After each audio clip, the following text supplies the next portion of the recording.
Do you think that he and the Clippers could give the Suns or Grizzlies a series? Hell no. No, I don't. I think Phoenix and Memphis are exponentially, and obviously I think Golden State could be in that conversation depending upon the health of Steph and Draymond in the back and how Clay coming up missing 2 years of playing the game of basketball. I still think they're a year away from being back to where they were. But I think Phoenix and Memphis are by far the two best teams in the Western Conference. And I love Paul George. Now, if you're telling me Paul George and Kawhi Leonard were coming back, I might have to take a second and pause, Molly. You know what I mean, Wendy? Of course. Those two players combined with Terrence Mann, Reggie Jackson, Zubac, the way they defend, Ty Lue as a coach. But I don't see Paul George being enough to get them over the hump with the way. Have you seen Memphis defend? I know we talk a lot about what Memphis' record is without Ja, which is 18-2. But with Ja Morant healthy, they are dogs. Have you seen the basketball gods may have gifted Chris Paul, the point guard, the best gift of all time, even better odds than what they were last year with win a championship this year. So I watch both those teams. They are by far the best teams in Western Conference. Clippers are good. They're fine. I can see them maybe get to the Western Conference semis, but I don't see them going above that. First off, extremely impressive performance from Paul George to not play for 40 games. Yeah. Come back and score 34. And by the way, just rip open a wound on the Jazz last night. The Jazz Did it last year, right? Yeah, Game 6. 25. The Jazz were up 25 in this game. Paul George he led the Clippers back.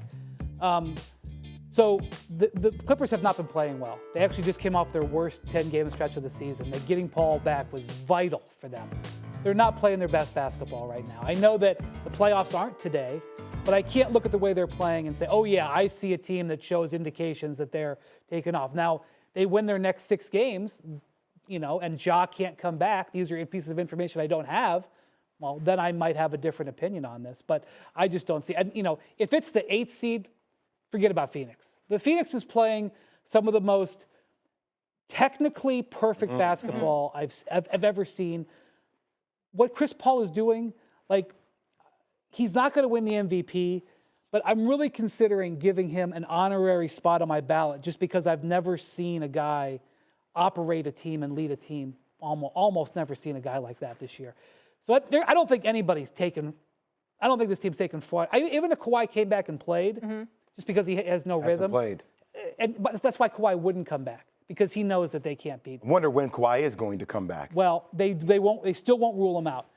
If they can end up winning that play-in game, which now would be against Minnesota, I don't love. That's a tough game. And they get the 7th seed, and Ja is not playing.